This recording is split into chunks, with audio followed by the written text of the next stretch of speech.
नमस्कार, स्वागत है आप सभी का हमारे YouTube channel Hindi tutorial Kekri पर। दोस्तों, आज हम बात करेंगे कक्षा 10 के पाठ कृपाराम खिड़िया राज्य रसोटा के बारे में। इससे पहले हमने 8 सोर्ट इसके देख लिए थे। आज हम देखते हैं 9 से 15 जो इसके बचे हुए हैं। तो देखते हैं नवा। दूध नीर मिल धोए एक दिशी आकृति हुए, करे न न्यारो कोई राजहंस बिना राजी। यहाँ कवि राजा को संबोधित करते हुए कह रहे हैं कि हे राजिया, दूध नीर मिल दोए, दूध और नीर यानी पानी दोनों जब आपस में मिल जाते हैं तो हे यानी एक जिसी यानी जैसी आकृति हुए, यानी दूध और पानी जब एक साथ मिलते हैं तो दोनों एक ही समान आकृति के हो जाते हैं। करेर न्यारो कोई, उन दोनों को अलग नहीं कर सकता कोई भी। करे न न्यारो यानी अलग, कोई यानी कोई भी, उन दोनों को कोई भी अलग नहीं कर सकता सिवाय किसके? राजहंस बिना राजिया, यानी कि केवल एक राजहंस पक्षी ही ऐसा है जो दूध और पानी को अलग अलग कर सकता है। अब यहाँ पर राजहंस पक्षी उसको बताया गया है नीर क्षीर विवेकी, अर्थात विवेक का मतलब होता है सोच समझकर कार्य करने वाला। यानी कि यहाँ पर व्यक्ति को ये बात कही गई है कि जो विवेकी व्यक्ति होता है, जो संत होता है, जो सज्जन होता है, वही व्यक्ति अच्छाई और बुराई को अलग कर सकता है। उसी में उसकी समझ होती है कि क्या अच्छा होता है और क्या बुरा। इस प्रकार राजहंस पक्षी दूध में से पानी और दूध में से जो मिक्सर होता है उसमें से केवल दूध को पी सकता है वो, ये उसकी विशेषता होती है। ठीक वैसे ही सज्जन व्यक्ति या जो संत होता है, जो विवेकी होता है, उसे अच्छे और बुरे का ज्ञान होता है तो वो उसमें से केवल अच्छा ही ग्रहण करता है और बुराई को छोड़ देता है। तो वैसे ही यहाँ पर हमें एक विवेकी व्यक्ति होने की सलाह दी गई है कि किसी भी कार्य को करने से पहले हमें अच्छी तरह से विचार कर लेना चाहिए कि हमारे लिए क्या अच्छा है और क्या बुरा। देखिए अगला, इस मलियागिरी मंजार हर को तर चंदन हुए, इस सोर्टे में संगत के असर के बारे में बताया गया है कि जैसी संगति में हम रहेंगे हमें वैसा ही जो है हमारा स्वभाव भी वैसा ही हो जाता है। जब हम अच्छी संगति में रहते हैं तो हम अच्छे स्वभाव के हो जाते हैं और जब बुरी संगति में रहते हैं तो बुरे स्वभाव के हो जाते हैं। तो यहाँ पर एक उदाहरण दिया है मलियागिरी पर्वत का कि मलियागिरी के पर्वत पर हमेशा हमें चंदन के वृक्ष प्राप्त होते हैं। क्या प्राप्त होते हैं? चंदन के। पर उन चंदन के वृक्षों के बीच में, मंजार यानी मध्य में, दूसरे जो वृक्ष होते हैं वो भी किस समान हो जाते हैं? चंदन के समान ही हो जाते हैं। ये उनकी संगत का असर है।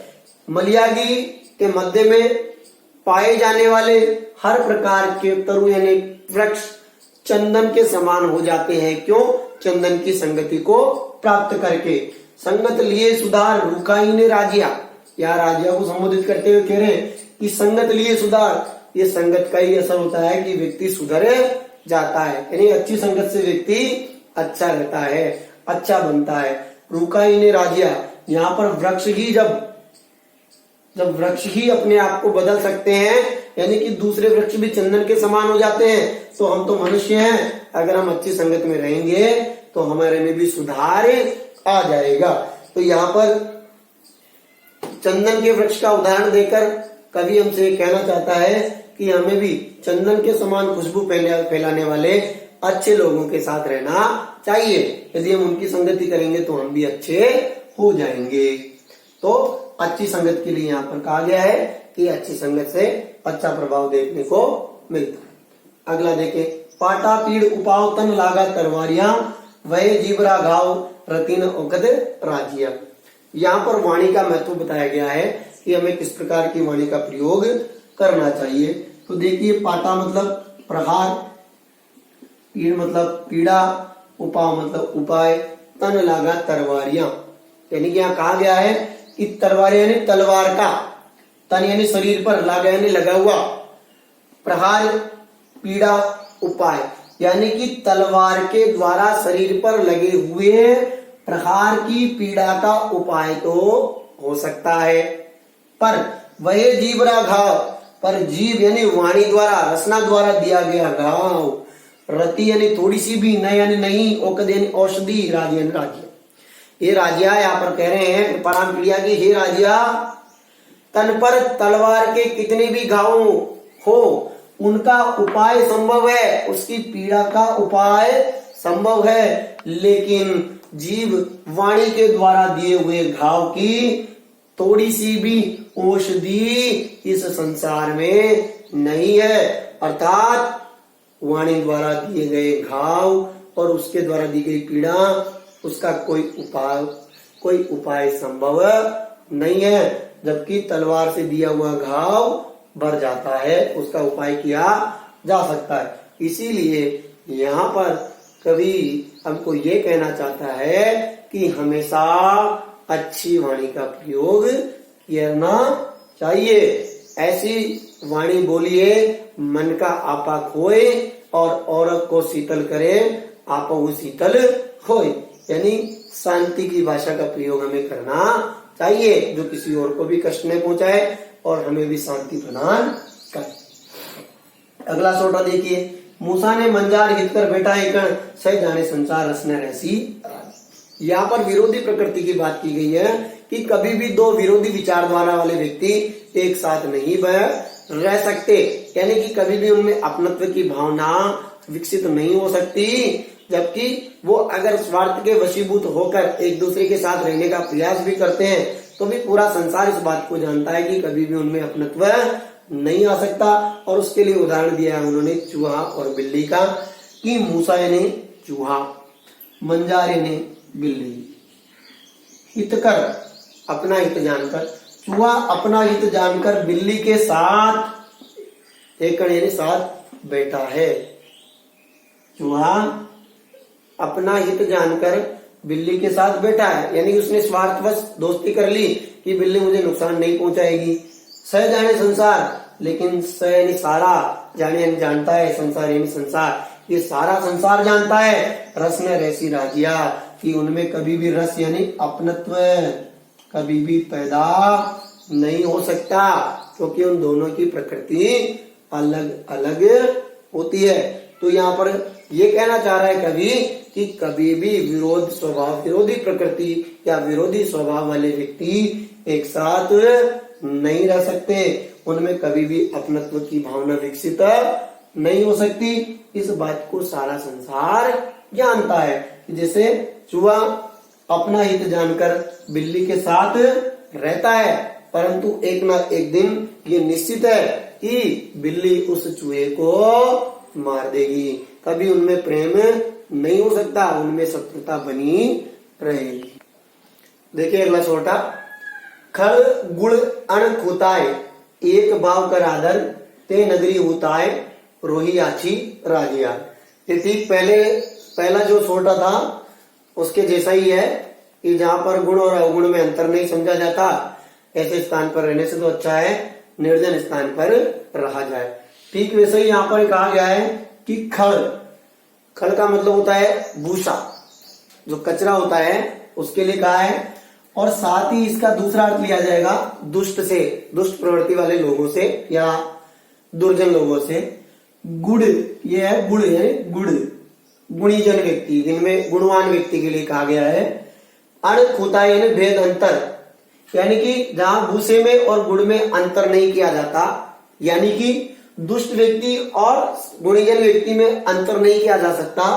एक भाव कर आदर, और दोनों को एक ही समान बेचा जाता है, यानी कि गुड़ की और भूसी की कीमत एक समान, वैसे ही दुष्ट व्यक्ति और गुणीजन का एक समान आदर किया जाता है। ऐसे गांव से तो निर्जन स्थान पर रहना ही अच्छा है। वही राजिया को संबोधित करते हुए कृपाराम क्रिया कह रहे हैं कि हे राजिया, जिस नगर में कल और गुड़ दोनों को एक समान एक भाव से बेचा जाए या दुष्ट और गुणीजनों का एक समान आदर किया जाए, ऐसे गांव से तो अलग रहना ही या निर्जन स्थान पर रहना ही अच्छा है। यहाँ पर एक लोकोक्ति जो है वो सिद्ध होती है, सब धान 22 पछेरी, यानी कि आप चाहे गेहूं ले लो, आप चाहे मक्का ले लो, चाहे ज्वार ले लो, बाजरा ले लो, चावल ले लो, सबकी कीमत एक ही समान मानी जाती है। चाहे आप सेब लो, चाहे केला लो, चाहे अमरूद लो, चाहे चीकू लो, सबकी कीमत एक मानी जाती। ऐसे स्थान से तो निर्जन स्थान पर रहना ही अच्छा है, ये बात यहाँ पर कही गई। अगला देखो, गण गण साबड़ धाय, न फूटे पहाड़ निवड़, जड़ कोमल बिद जाए, राय पड़े जद राजिया। यहाँ पर बहुत अच्छा ये उदाहरण दिया है। राय का मतलब दरार। यहाँ एक बात कही गई है, संगठन में होती है शक्ति, संगठन में शक्ति होती है, लेकिन उस संगठन को अगर तोड़ना हो तो केवल और केवल उसको वेद नीति से ही तोड़ा जा सकता है। जैसे रावण, अगर विभीषण रावण का भेद नहीं देता श्री राम को तो रावण कभी नहीं मरता। वैसे यहाँ पर उदाहरण दिया गया है कि घड़ साबड़, साबड़ का मतलब होता है लोहे की जो साबड़ होती है वो, घड़ यानी एक औजार। आपने देखा होगा बड़े बड़े पत्थरों को तोड़ने के लिए एक बड़ा सा हथौड़ा काम में लिया जाता है और उसको चोट लगाने के लिए एक साबड़ काम में ली जाती है। तो लोहे के घड़ और साबड़ से चोट करने पर भी न फूटे पहाड़ निवड़, पहाड़ यानी पत्थर,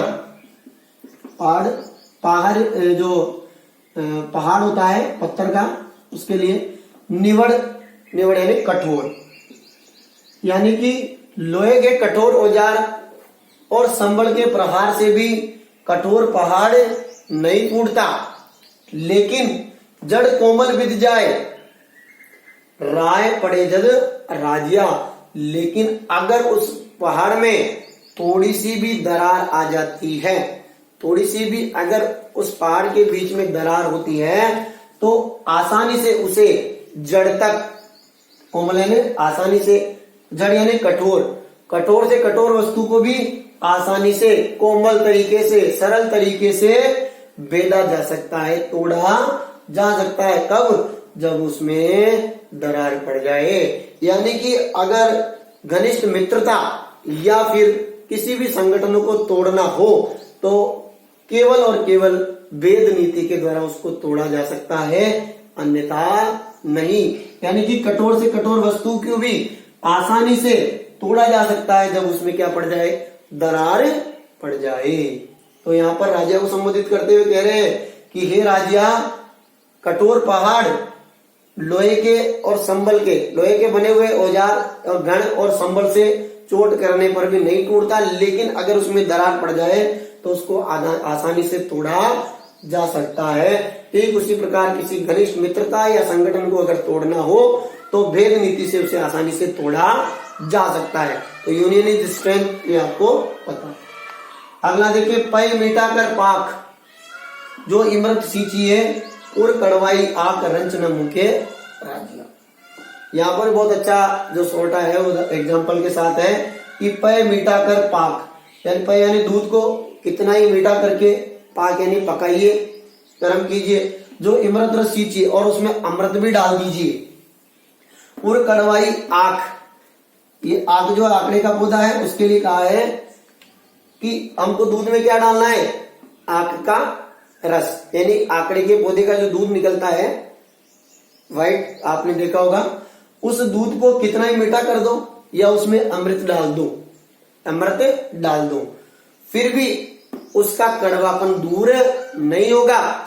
ठीक वैसे ही उर यानी हृदय, रंच न मुके राजिया, थोड़ी सी भी दूर नहीं होती किसकी, दुष्ट व्यक्ति। यानी कि दुष्ट व्यक्ति की आप कितनी भी सहायता कीजिए, उसकी कितनी भी आप सहायता करो, लेकिन उसका हृदयगत यानी उसके अंदर जो स्वभावगत कड़वाहट है, जो दुष्टता का है भाव है, वो कभी नहीं छूटता। जैसे आंकड़े के दूध को कितना ही मीठा करके अमृत डालकर पकाने पर भी उसकी कड़वाहट नहीं जाती, वैसे ही दुष्ट व्यक्ति को कितना ही समझा दे, कितनी उसकी सहायता कर दे, फिर भी उसके हृदय की कड़वाहट कभी नहीं जाती। वो अपना बुरा स्वभाव कभी भी बदल नहीं पाता है। ये बात इसने कही है यहाँ पर। तो ये पाठ इस प्रकार से समाप्त हुआ। धन्यवाद।